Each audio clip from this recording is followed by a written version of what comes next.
الحمد لله نحمده ونستعينه ونستغفره ونعوذ بالله من شرور أنفسنا ومن سيئات أعمالنا من يهده الله فلا مضل له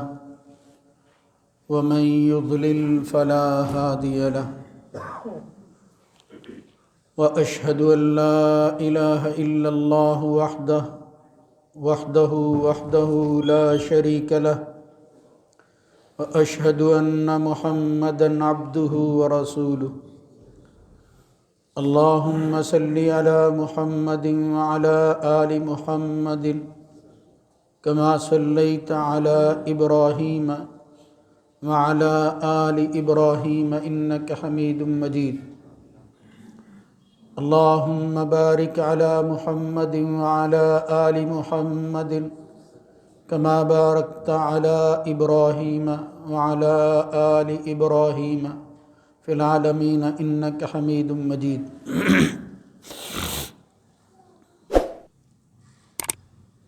أما بعد فإن خير الحديث كتاب الله وخير الهدى هدى محمد صلى الله عليه وآله وسلم وشر الأمور محدثاتها وكل محدثة بدعة وكل بدعة ضلالة وكل ضلالة في النار ربي أعوذ بك من همزات الشياطين من همزه ونفخه ونفثه يا أيها الذين آمنوا اتقوا الله حق تقاته ولا تموتن إلا وأنتم مسلمون يا أيها الناس اتقوا ربكم الذي خلقكم من نفس واحدة وخلق منها زوجها وبث منهما رجالا كثيرا ونساء واتقوا الله الذي تساءلون به والأرحام إن الله كان عليكم رقيبا يا أيها الذين آمنوا اتقوا الله وقولوا قولا سديدا يصلح لكم أعمالكم ويغفر لكم ذنوبكم ومن يطع الله ورسوله فقد فاز فوزا عظيما رب اشرح لي صدري ويسر لي أمري واحلل عقدة من لساني يفقهوا قولي إن عدة الشهور عند الله 12 شهرا في كتاب الله يوم خلق السماوات والأرض منها 4 حرم ذلك الدين القيم فلا تظلموا فيهن أنفسكم وقاتلوا المشركين كافة كما يقاتلونكم كافة واعلموا أن الله مع المتقين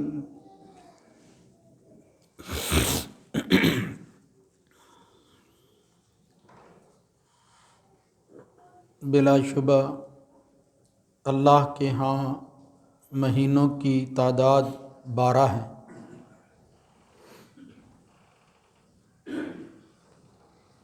جو اس نے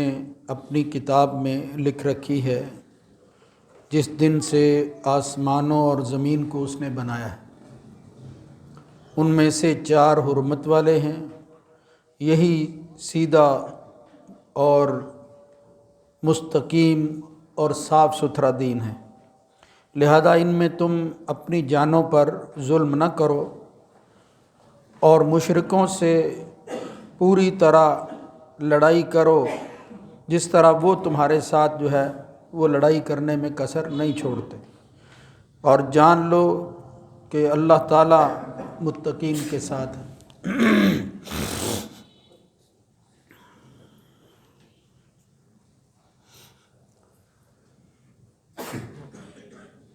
اللہ رب العزت کی حمد و ثنا کے بعد درود و سلام سید الرسل خاتم النبیین جناب محمد الرسول اللہ صلی اللہ علیہ وآلہ وسلم کی ذات گرامی پر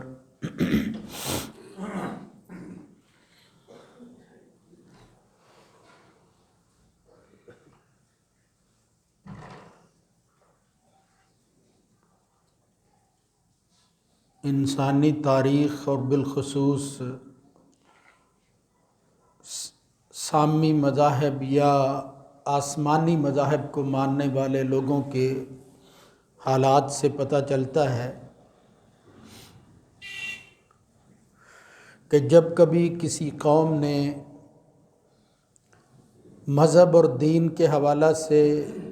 لاپرواہی کا مظاہرہ کیا، غفلت کا شکار ہو گئے اور اس کی حدود و قیود کی پرواہ نہ کی،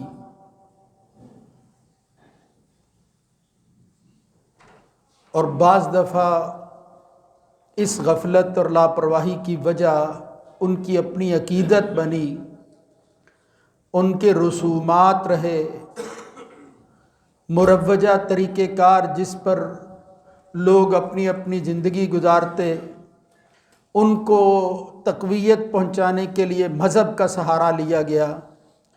تو یہ ایک ایسی خرابی اور ایسا فساد رونما ہوا کہ جس کی وجہ سے اصل دین کا حلیہ بگڑ کر رہ گیا۔ یعنی اصل دین تو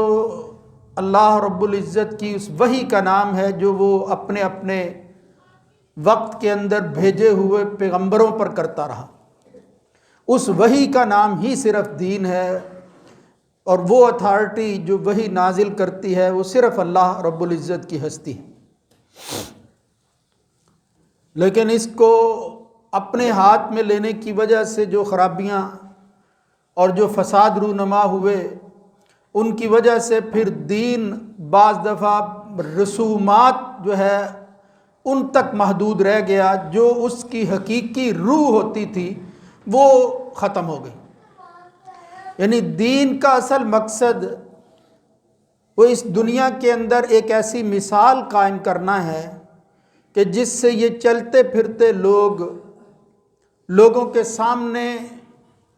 امتیازی حیثیت سے زندگی گزاریں، اور پھر یہ ثابت کریں کہ وہ کسی کے غلام ہیں اور کوئی ان کا مالک ہے۔ یعنی وہ غلامی کی زندگی گزار رہے ہیں مگر ان کا مالک ان کی طرح کا کوئی انسان نہیں ہے، وہ ایسی ہستی ہے جس نے یہ سارا جہان پیدا کیا، ان مخلوقات میں سے انسان کو بنایا، اور پھر مہلت کا بہت ہی قلیل وقت دے کر اخروی اور ہمیشہ کی زندگی میں سرخرو ہونے کے لیے ایک طریقہ کار وضع کر دیا، کامیابی کا راستہ بتا دیا ہے۔ اب اس کامیابی کے راستے سے دور ہونے والے لوگ جب یہ کام کرتے رہے تو اس کو قبول کرنے میں لوگوں نے بہت زیادہ جو ہے وہ مزاحمت کی، لیکن وہ مزاحمت کرنے والے لوگ تعداد کے اعتبار سے اتنے نہیں ہوتے تھے، بلکہ قبول کرنے والے لوگ زیادہ ہوتے تھے۔ یوں سمجھیے کہ جب کوئی رسم، کوئی عادت بن جاتی ہے کسی قوم کی، قبیلے کی، کسی علاقے کے رہنے والے لوگوں کی، تو اس عادت کو بدلنا بہت مشکل ہوتا ہے۔ انفرادی عادت کی تبدیلی جو ہے وہ مشکل ہوتی ہے، چاہے جائے کہ اجتماعی طور پر لوگ کسی کو اپنی عادت بنا لیں، رسم اختیار کر لیں، اور پھر اس کو سہارا دینے کے لیے کوئی نہ کوئی مذہبی دلیل گھڑ لیں۔ یہ میں نے گھڑ لی ہے اس لیے کہا ہے کہ یہ ہمیشہ سے ایسا ہوتا رہا ہے کہ دین کے نام پر لوگ افسانے گھڑتے رہے، کہانیاں اور قصے بناتے رہے، اور یہ چیزیں اپیلنگ ہوتی تھی اس دین کے مقابلہ کے اندر جو اس کو کسی بڑے مقصد کی خاطر تیار کر رہا ہوتا تھا۔ یعنی دین کا مقصد، اس کا ہدف وہ بڑا عظیم تر ہوتا ہے، لیکن یہ ٹھاٹ باٹ کی زندگی، اس کے اندر جو ہے وہ خواہشات کی تکمیل، یہ انسان کو جو ہے وہ بڑا اٹریکٹ کرتی ہے۔ تو اس کی خاطر اکثر دیکھا ہے کہ قوموں نے رسومات کو اپنانے میں کثرت کے ساتھ جو ہے وہ ان لوگوں کا ساتھ دیا جنہوں نے وہ رسمیں ایجاد کی تھی، اور ان رسومات کی ایجاد کے اندر حکمران اور مذہبی طبقہ، وہ مذہبی طبقہ جو خود کو جو ہے وہ پروہت تصور کرتے، مذہب کے ٹھیکیدار خیال کرتے تھے، اور وہ یہ سمجھتے تھے کہ ہماری زبان سے نکلی ہوئی بات ہی دین ہے، یہی مذہب ہے، لوگ اسی پر جو ہے وہ ایمان لاتے ہیں، اس کا حق اور سچ کے ساتھ کوئی تعلق ہو یا نہ ہو اس کی پرواہ نہیں کی جاتی۔ یہ بات میں جس شدت کے ساتھ عرض کرتا ہوں، حقیقت یہ ہے کہ وہ دین میں اتنی ہی شدید ہے بھی۔ آپ حیران ہوں گے کہ جب بھی محمد الرسول اللہ صلی اللہ علیہ وآلہ وسلم خطبہ ارشاد فرماتے، جمعے کے دن بالخصوص اور عام دنوں میں بالعموم، تو اس خطبے کے اندر جس چیز سے متنبہ کیا جاتا تھا وہ یہ بات ہوتی تھی کہ جس طرح خیر الحدیث اللہ کی کتاب ہے، سب سے بہتر بات اللہ کی بات ہے، اس کے مقابلہ کے اندر تمام کاموں میں سے برا ترین کام کیا ہے؟ شر الامور محدثاتها، تمام کاموں میں سے شریر ترین عمل اور شریر ترین کام، بدتر عمل وہ کون سا ہے؟ محدثاتها، دین کے اندر نئی نئی چیزوں کو ایجاد کر لینا۔ یہی ہے جس کو دینی اصطلاح کے اندر بدعت کا نام دیا جاتا ہے۔ اور بدنصیبی یہ ہے کہ اس وقت بھی جب یہ لفظ استعمال ہوتا ہے تو لوگ یہ سمجھتے ہیں کہ یہ ایک مخصوص طبقہ ہے جو شاید اپنی پہچان کے حوالہ سے چیزوں کو بدعت قرار دے کر لوگوں کو متوجہ کرنا چاہتا ہے، حالانکہ ایسی بات نہیں ہے۔ یہ وہی خطرناک چیز ہے جو پہلی قوموں نے اپنائی اور بڑے بڑے ناموں کے حوالہ سے لوگ اپناتے رہے، اور پھر نتیجہ اس کا یہ نکلا کہ دین جو ہے وہ بالکل ختم ہو کر رہ گیا، اور یہ جو لوگوں کی محدثات تھی، وہ جو ان کے دل کی خواہشات تھی جو دین بنا کر پیش کی جاتی رہی، دین کے نام سے وہی عام ہو گئی، یعنی دین ختم ہو گیا۔ اسی لیے محمد الرسول اللہ صلی اللہ علیہ وسلم سختی کے ساتھ جو ہے وہ لوگوں کو متنبہ کرتے کہ دین کا خیال کرنا۔ حضور جب اس دنیا سے جا رہے تھے تو اس وقت بھی آپ نے جس چیز کی طرف بار بار اشارہ کیا وہ یہی تھا کہ میرے بعد جو ہے وہ دین کے اندر انحراف پیدا نہ کرنا، اس کی وجہ سے جو خرابیاں پہلی قوموں میں ہوئی ہیں تم اس سے بچ کر رہنا۔ لیکن وقت کے ساتھ ساتھ محمد الرسول اللہ صلی اللہ علیہ وسلم کی اس وصیت کو نظر انداز کر دیا گیا، اور پھر ان اعمال میں سے ایک بڑا عمل وہ دنوں، ہفتوں، مہینوں کے حوالہ سے کچھ دن ایسے مقرر کر لینا کہ جس کی کوئی نہ کوئی شناخت اور پہچان ہو، اور اس شناخت اور پہچان کے پیچھے کوئی نہ کوئی کہانی چھپی ہوئی ہوتی تھی۔ اب اس کہانی کو مذہبی رنگ دینے کے لیے کوئی نہ کوئی سہارا ڈھونڈا جاتا، کوئی دلیل پکڑی جاتی۔ بالکل اسی طرح جس طرح یہ جو آیت میں نے اس وقت پڑھی ہے، اللہ رب العزت نے اس کو بیان فرمایا، جس سے پتہ چلتا ہے یہ کوئی معمولی بات نہیں تھی۔ وہ کیا ہے کہ یہ سال کے 12 مہینے ہیں، یہ مہینوں کا تقرر بھی اللہ کی طرف سے ہوا ہے، یہ بھی آپ کی اپنی مرضی نہیں ہے۔ یعنی دنیا یہ سمجھتی ہے کہ فلاں تہذیب یافتہ قوم نے جو ہے وہ فلاں سن ایجاد کر لیا، یعنی اپنے حساب کتاب جو ہے اس کو آسان بنانے کے لیے، دنوں کی تعداد جو ہے وہ گننے کے لیے، یہ شاید خود ساختہ چیز ہے۔ اللہ رب العزت فرماتا ہے یہ 12 مہینوں کی تعداد جو ہے وہ اللہ کی مقرر کردہ ہے، اور پھر آج سے نہیں، جب سے کائنات بنی ہے یہی سلسلہ چلا آ رہا ہے۔ اب اس کو اختیار کرنے میں اگر کسی نے سہولت اختیار کی ہے اور پھر اس سہولت کی وجہ ان کا حساب کتاب کرنا ہے تو اس کی اجازت ہے، اس حد تک جو ہے وہ پابندی نہیں ہے۔ لیکن ان مہینوں ہی کو بدل دینا، یہ جو ہے وہ 14 مہینے قرار دے دینا یا اس سے کم کر دینا، اور پھر مہینوں کو اپنے حساب سے جو ہے وہ نام دے دینا کہ جس کی وجہ سے ان کی منشا پوری ہوتی ہو، خواہ اللہ کے کسی حکم کی جو ہے وہ مخالفت ہوتی ہو، اس کی پرواہ نہیں کی جاتی۔ تو زمانہ جہالت کے اندر ایک یہ بھی عمل جو ہے وہ کیا جاتا تھا، جس کے بعد حضور کی بعثت ہوئی، کہ دنوں کو، مہینوں کو اپنی مرضی سے منایا جاتا تھا،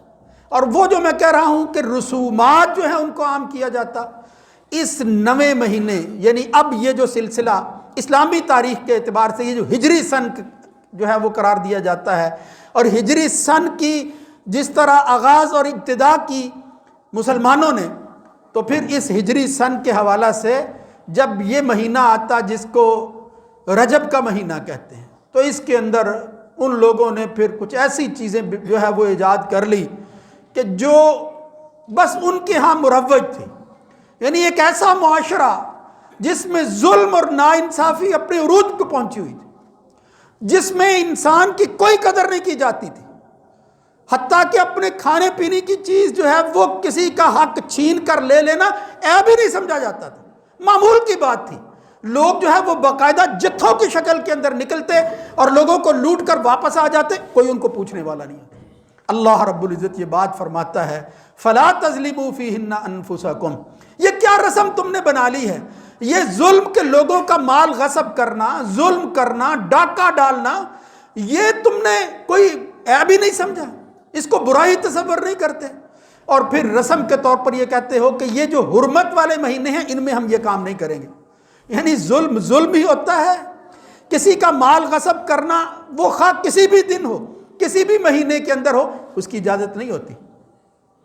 لیکن یہ لوگ کیا کرتے تھے؟ رسم کی طرف ذرا توجہ کریں کہ حرمت والے مہینے ہیں ان میں ہم یہ کام نہیں کریں گے۔ اب جب وہ حرمت والے مہینے تسلسل کے ساتھ آئے، جس طرح نبی کریم صلی اللہ علیہ وسلم نے فرمایا ان الزمانہ قد استدار کہیاتہ یوم خلق اللہ السماوات والارض، یہی آیت جو ہے اس کی تشریح کرتے ہوئے فرمایا اربعۃ منہا اربعۃ حرم ثلاث متوالیات ذو القعدۃ وذو الحجۃ والمحرم، تین جو ہے یہ مسلسل ہے۔ یعنی یہ حج کے مہینوں کی یا حج کی اہمیت کو بڑھانے کے لیے، اس کی تیاری کی خاطر اللہ رب العزت نے ان حرمت والے مہینوں کو جو ہے وہ جاری اور ساری رکھا کہ واقعتاً اس میں عبادت کے لیے تیاری کرنی چاہیے۔ لیکن وہ بد نصیب کیا کرتے، یہ حج بھی ایک رسم ہی تھی، یعنی جس طرح کوئی بڑا میلہ ہوتا ہے حج کو بڑا میلہ تصور کرتے تھے، اور پھر یہ کہتے تھے کہ یہ حرمت والے مہینوں میں ہم کوئی غلط کام نہیں کریں گے۔ اس کا کیا مطلب تھا؟ یعنی یہ چیزوں کے فیصلے انہوں نے خود اپنے ہاتھ میں لے کر کیا کہ کسی کا مال غصب کرنا وہ ہماری ضرورت ہے، یہ کہنا شروع کر دیا۔ لہذا اس ضرورت کو پورا کرنے کے لیے ہم جب چاہیں جس کے گھر پر ڈاکہ ڈالیں کوئی ہمیں پوچھ نہیں سکتا، ہم بالا تر ہیں، کوئی ہماری طرف جو ہے وہ انگلی نہیں اٹھا سکتا۔ اور اس پر جو ہے وہ قصیدے پڑھے جاتے کہ ہمارے بڑے جو ہیں وہ اس قدر بڑے ظالم ہیں کہ کوئی ان کو پوچھ نہیں سکتا، اس پر فخر کیا جاتا تھا، لوگوں کے سامنے اس کو قصیدوں کی شکل کے اندر بڑائی کے طور پر بیان کیا جاتا تھا۔ اللہ رب العزت نے فرمایا کہ یہ حرمت والے مہینے، یہ حج کی تیاری ضرور ہے، لیکن یہ مطلب نہیں ہے کہ جو کام ان میں جائز نہیں ہے اور تم بھی سمجھتے ہو کہ رسماً یہ کام نہیں کرنے چاہیے، بعد میں ان کی اجازت ہے۔ اس لیے فرمایا یہ ظلم ہی ہے، خواہ تم حرمت والے مہینوں میں کرو یا بعد میں کرو۔ اس لیے فرمایا خاص طور پر فلا تظلموا فیہن انفسکم کا مطلب یہ ہے کہ اس کے اندر یہ جو تبدیلی ہے یہ ظلم کا ایک راستہ تھا۔ جب وہ بھوکے ہو جاتے اور 3 مہینے مسلسل حرمت کے ہوتے اور کچھ کھانے کو نہ ملتا تو اپنی مرضی کے ساتھ حرمت کا مہینہ تبدیل کر لیتے تھے، یعنی حرمت جو ہے وہ بھی اپنے ہاتھ میں لے لی تھی، اور پھر یہ کہتے تھے کہ اب چونکہ ہمارے گھر کے اندر کھانے پینے کی چیزوں کی کمی ہو گئی ہے، ہم جو ہے وہ لوگوں کا مال غصب کرنا چاہتے ہیں، لہذا ہمیں اجازت ہے۔ اب بجائے اس کے کہ وہ یہ کہتے ہیں کہ حرمت والے مہینوں کی اس حرمت کا تقاضا یہ ہے کہ اب بھی اس کام سے باز رہیں، بعد میں بھی جو ہے وہ یہ کام نہ کریں، لیکن وہ کہتے ہیں حرمت والا مہینہ ہی بدل دو، صرف یہ رسم پوری کرنی ہے کہ حرمت والے مہینے میں کوئی غلط کام نہیں کرنا، ورنہ یہ ظلم جو ہے یہ روا رکھنا ہے۔ تو پھر اس میں تبدیلی وہ پیدا کر دیتے، حتیٰ کہ اس کی وجہ سے خرابیاں یہ ہوئی کہ اسلام نے، مذہب نے جو چارٹ تیار کیا تھا عبادتوں کا، مثلا رمضان کا مہینہ ہے، اسی طرح عید الاضحیٰ کا مہینہ ہے، یہ خاص مہینوں کے اندر دن جو ہے وہ عبادت کے لیے مخصوص تھے، اللہ نے مقرر کر رکھے تھے، لیکن ان لوگوں کی مہینوں کی تبدیلی کی وجہ سے رمضان کا مہینہ وہ رمضان ہوتا ہی نہ، وہ رمضان گزارنا پڑتا، ذوالحج کا مہینہ ہوتا نا، یعنی حج کا مہینہ نہ ہوتا، حج جو ہے وہ بغیر حج کے مہینوں میں کر لیا جاتا، اس لیے کہ تبدیلی پیدا کر لی تھی انہوں نے۔ یہ آپ اندازہ کریں کہ جب آدمی لاپرواہ ہو جاتا ہے اور اپنی غرض حاصل کرتا ہے تو پھر اس کی وجہ سے عبادت اپنی اصل جگہ پر نہیں رہتی، یعنی نہ مقام رہتا ہے نہ وقت رہتا ہے۔ بالکل یہی کچھ ہوا، آخر کار اللہ رب العزت نے پھر یہ اپنی طرف سے مہربانی کی، اور محمد الرسول اللہ صلی اللہ علیہ وسلم ارشاد فرمانے لگے، جب آپ نے حج کیا ہے، ایک ہی حج کیا، آخری حج جس کو کہتے ہیں، اس میں آخری خطبہ ارشاد فرمایا، اس حج کے کرنے کے وقت اللہ کے رسول صلی اللہ علیہ وسلم نے کہا اللہ کا احسان یاد رکھو اے لوگو کہ یہ جو مہینوں کی تبدیلی یہ ظالم کرتے تھے، آج اس وقت جو میں حج کر رہا ہوں یہ اپنے اصل مہینے کے اندر حج کر رہا ہوں، یعنی واقعتاً ذوالحج کا مہینہ ہے، حقیقت کے اندر اللہ کے ہاں جو ذوالحج ہے اسی کے اندر میں جو ہے وہ حج کر رہا ہوں اور تم اس عبادت کو انجام دے رہے ہو۔ اور پھر یہ مہربانی اللہ رب العزت کی، اور یہ انشاءاللہ قیامت تک باقی رہے گی، کہ اب ترتیب کے اعتبار سے یہ کوئی جرأت نہیں کر سکتا کہ عبادتوں کے لیے یہ جو مہینے ہیں ان کو تبدیل کر دے۔ وہ زمانہ جہالت ختم ہو گیا۔ محمد الرسول اللہ صلی اللہ علیہ وسلم کی شریعت کے بعد اب اس کی پابندی وہ مسلمان اس قدر زیادہ تعداد کے اندر کرتے ہیں، کثرت کے ساتھ لوگ جو ہے یہ عبادات جو ہے وہ انجام دیتے ہیں، کہ یہ جرأت اب کسی کے اندر نہیں ہے کہ وہ مہینوں کی تبدیلی کر لے۔ لہذا عبادتیں اپنی اصل جگہ اپنے اصل وقت پر وہ ہو رہی ہیں، اور یہ انشاءاللہ قیامت تک جو ہے وہ باقی رہیں گی۔ تو یہ خاص بات، یہ ساری باتیں میں اس لیے عرض کر رہا ہوں کہ رجب کے مہینہ کے حوالہ سے جو چیزیں عام ہو گئی تھی ان میں سے ایک تو یہ تھی کہ وہ مہینے کو اپنی مرضی سے تبدیل کرتے تھے، اور پھر اس کے اندر کچھ رسومات عبادتوں کے نام سے بھی کرتے تھے۔ ان میں سے ایک رسم یہ تھی کہ وہ نماز ایک مخصوص کر رکھی تھی، اس کو کہتے تھے صلاۃ الرغائب، یعنی جمعے کی رات، جمعرات جب گزر جاتی ہے تو پھر مغرب اور عشاء کے درمیان وہ 12 رکعتیں ادا کرتے۔ یہ دیکھو بعد میں لوگوں نے اس رسم کو پختہ کرنے کے لیے یہ ایک نماز قائم کر لی، ایک ایسی بدعت ایجاد کی، یعنی نماز خواہ وہ فرض ہو یا نفل، وہ اللہ رب العزت کے حکم کے ساتھ جو ہے وہ مسلمان اس پر عمل کرتے ہیں اور اس کی جو ہے وہ اجازت ہوتی ہے۔ یعنی نماز نہیں بن سکتی جب تک کہ تصدیق نہ ہو محمد الرسول اللہ صلی اللہ علیہ وسلم، کوئی اہمیت نہیں ہے اس کی۔ تو یہ فرائض اور نوافل کے اعتبار سے اللہ کے رسول نے ہمیں بتایا ہے کون سے نوافل ہیں، کس طرح کی اجازت ہے، کس چیز سے جو ہے وہ آپ نے رکنا ہے۔ مگر صلاۃ الرغائب، یہ جو میں بات کر رہا ہوں کہ مذہب جو ہے جب تک آپ اس کو جو ہے وہ اپنی رسم میں شامل نہ کریں اس کی اہمیت نہیں ہوتی۔ تو انہوں نے کہا 12 رکعتیں، 2 رکعتیں الگ کر کے 3 دفعہ جو ہے وہ سورہ القدر پڑھی جائے، اس کے بعد جو ہے وہ سورہ اخلاص اس طرح پڑھی جائے، 12 دفعہ فلاں وظیفہ کیا جائے۔ لمبی ایک کہانی بنائی ہوئی ہے، کہانی بنا کر کہا، دیکھیں یعنی مذہب کے نام سے جو افسانے گھڑے جاتے رہے، اور پھر مذہب کا جس طرح سہارا لیا جاتا رہا وہ کیا تھا کہ اس نماز کے حوالہ سے ایک فضیلت بیان کی گئی۔ انہوں نے کہا ما من عبد ولا امۃ صلی هذه الصلاۃ، کوئی ایسا بندہ اور بندی نہیں ہے کہ جس نے یہ نماز پڑھی ہو تو اس نماز کی فضیلت یہ ہے غفر اللہ لہ، اللہ تعالیٰ اس کے وہ گناہ جو ہے وہ معاف کر دیتے ہیں، ولو کانت مثل زبد البحر، اگرچہ وہ سمندر کی جھاگ کے برابر ہوں، وعدد الرمل، اگرچہ وہ ریت کے ذروں کے برابر ہوں، وورق الاشجار، وہ درختوں کے پتوں کے برابر ہوں، اور اسی طرح وہ وزن الجبال، اگرچہ وہ پہاڑوں کے وزن کے برابر ہوں۔ یعنی یہ حدیث گھڑی گئی اور اس کو منسوب کیا گیا کہ شاید یہ اللہ کے رسول ہی کا فرمان ہے کہ اگر کسی بندے کے اتنے زیادہ گناہ ہیں ان 12 رکعتوں کی وجہ سے سب معاف ہو جاتے ہیں، باقی کچھ کرنے کی ضرورت نہیں۔ سال کے بعد رجب کا مہینہ آئے، مغرب اور عشاء کے درمیان یہ 12 رکعتیں پڑھو، ہر قسم کے گناہ معاف ہو جاتے ہیں۔ یہ جب سوچ پیدا ہوئی، یہ صلاۃ الرغائب عام ہوئی، تو پھر اس کی وجہ سے لوگ بے عمل ہونا شروع ہو گئے۔ انہوں نے کہا باقی کسی یہ نماز روزے کی ضرورت نہیں ہے، یہ تکلیفیں تم کرو، ہمیں تو اللہ تعالیٰ نے معاف کر دیا ہے۔ اور آپ یہ سن کر حیران ہوں گے، آپ کے علم میں بھی ہوگا، اب باقاعدہ ایسے سلسلہ تصوف موجود ہیں جو نمازیں نہیں پڑھتے، نمازوں کی ترغیب نہیں کر دیتے، وہ کہتے ہیں یہ تو تمہارے لیے مقرر کی گئی ہیں، ہم تو اس سے آزاد ہیں۔ بس سال کے بعد جو ہے وہ اس طرح نوجوان یا کوئی عام آدمی اس طرح کی کہانی سنتا ہے، وہ کہتا ہے کہ میں نے اتنی نمازیں کیا کرنی ہے پڑھ کر، اگر ایک دن جو ہے یہ عبادت کر لی جائے سارے سال کے گناہ تو معاف ہو جاتے ہیں۔ اور پھر وہاں یہ بھی فرمایا اس میں جو بندہ یہ نماز ادا کرتا ہے، اس کے گھرانے کے 700 ایسے آدمی جو ہے ان کی وہ سفارش کرتا ہے جن پر جہنم واجب ہو چکی ہوتی ہے۔ یعنی یہ کہانیاں بیان کرتے ہوئے شرم آتی ہے کہ اللہ کے رسول کے ذمے کس کس طرح کی باتیں لگائی گئی، جس سے دین کی جو ہے وہ اصل ختم ہو گئی کہ یہ جو عبادتیں ہیں، یہ جو نماز 5 وقت ہے اور پھر ان کے ساتھ جو ہے وہ سننے رواتب ہے، یہ جو تہجد ہے، ان کی تو کوئی ضرورت ہی نہیں ہے، بس سال کے بعد یہ رسمیں جو ہے یہ ادا کرو، انشاءاللہ جو ہے وہ کامیابی ہی کامیابی ہوگی۔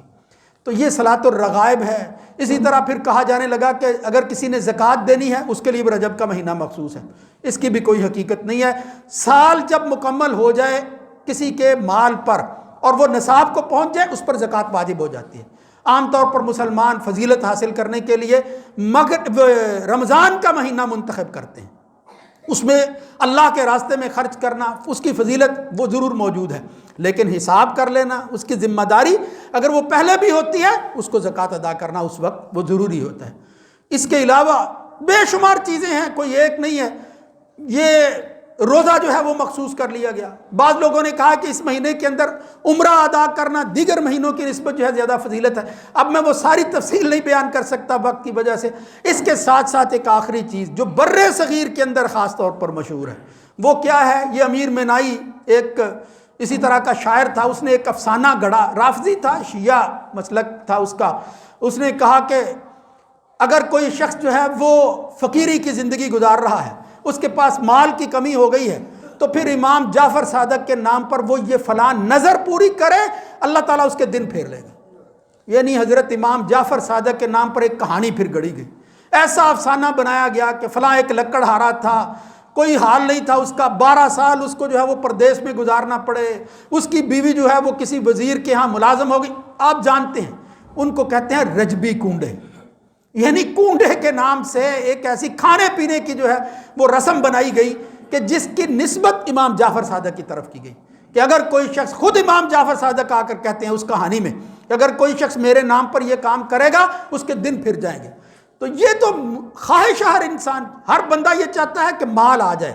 کسی طرح میری یہ ضروریات جو ہیں یہ آسانی سے پوری ہوں، اور اتنی کثرت کے ساتھ جو ہے یہ مال مجھے ملے کہ اس کی وجہ سے میں کسی کا محتاج نہ رہوں، بلکہ میرا نام اور شہرت ہو اس کی وجہ سے۔ تو مال کی خواہش ہر بندے کو ہوتی ہے۔ اس طرح کی جب کہانی بندہ سنتا ہے، اس وقت بھی لوگوں کے لیے یہ بڑی اٹریکشن کی چیز ہوتی ہے کہ بھئی نظر جو ہے وہ امام جعفر صادق کے نام پر جو ہے وہ پوری کرے۔ یعنی غیر اللہ کے نام پر نظر پوری کرنا خود ایک بہت بڑی معصیت اور گناہ ہے، لیکن چونکہ ایک بڑی شخصیت کے حوالے سے یہ نظر جو ہے اس کو عام کیا گیا، تو لوگ کہنے لگے کہ اس میں حرج کیا ہے، وہ بھی آخر ایک امام ہے اور انہوں نے خود یہ بات کہی ہے، جبکہ محمد الرسول اللہ صلی اللہ علیہ وسلم کا دین اس کی مخالفت بالکل یہ کہتا تھا کہ اگر کسی نے نظر، یہ ایک عبادت کی شکل ہے، یہ غیر اللہ کے لیے مانی، وہ بھی حرام کا کام کرتا ہے، ثواب تو بہت دور کی بات ہے۔ بس خلاصہ یہ ہے کہ جب آدمی اس دین کو اپنے ہاتھ میں لیتا ہے، وہ رجبی کنڈے ہوں، وہ زکوٰۃ کا نام ہو، وہ صلاۃ الرغائب ہو، وہ اس مہینے کے اندر عمرے کی جو ہے وہ رسم، وہ اس کو عام کیا جائے۔ حقیقت یہ ہے کہ جب آدمی یہ کام کرتا ہے تو بظاہر اس کے اندر خرابی نظر نہیں آتی۔ اور پھر وہی امام ابن جوزی نے حضرت سفیان ثوری کا ایک قول نقل کیا ہے کہ یہ جو البدعۃ احب الی ابلیس من المعصیہ،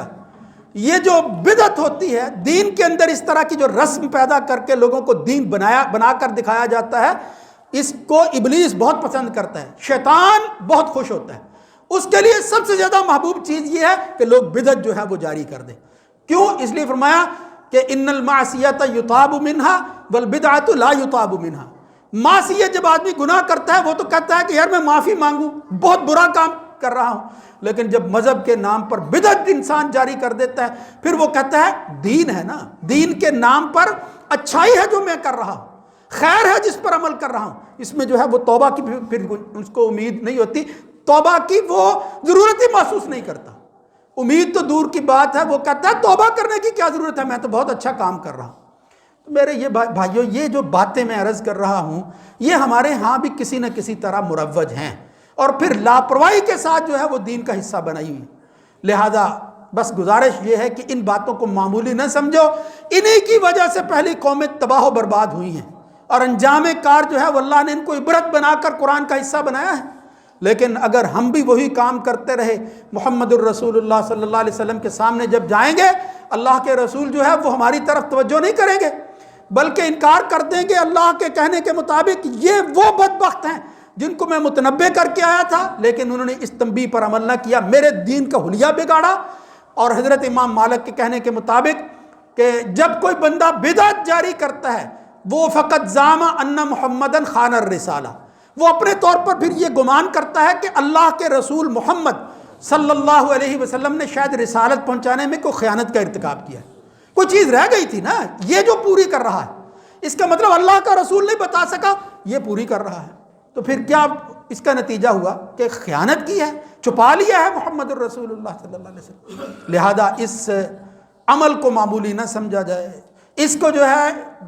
اس شنی عمل کو، اس برے عمل کو برا ہی تصور کیا جائے۔ اس کے لیے جو سہارے گڑے جاتے ہیں اور پھر دلیلیں دی جاتی ہیں، ان سے انسان جس قدر بچ سکے اس کے اندر جو ہے وہ اس کی بھلائی ہے، خیر خواہی ہے۔ اللہ رب العزت سے دعا ہے کہ وہ ہمیں رسومات کی پابندی کی بجائے دین پر عمل پیرا ہونے کی توفیق نصیب فرمائے، ہم دین پر قائم رہنے والے ہوں، دین ہمارا اٹھنا بیٹھنا ہو، ہماری نشست و برخاست، ہمارا سونا جاگنا، ہمارا دن اور رات اور ہمارا ہر عمل، اس کی دلیل محمد الرسول اللہ صلی اللہ علیہ وسلم اور آپ کے صحابہ سے ملتی، یعنی وہ کام جو صحابی نہیں کر سکے۔ اس کا مطلب کیا ہے؟ جن کی تربیت اللہ کے رسول نے کی تھی وہ عمل نہیں کر سکے، ہم عمل کر رہے ہیں۔ اس لیے یہ بڑی خطرناک بات ہے، اس سے خود بھی بچنا چاہیے، اور جو بندہ یہ کام کر رہا ہے بڑے ہی ادب کے ساتھ، بڑے ہی پیار کے ساتھ جو ہے وہ اس کو سمجھانا چاہیے کہ یہ دین نہیں ہے، یہ دین کی مخالفت ہے۔ اللہ تعالیٰ سمجھنے کی توفیق نصیب فرمائے۔ اقول قولی ھذا استغفر اللہ لی ولکم۔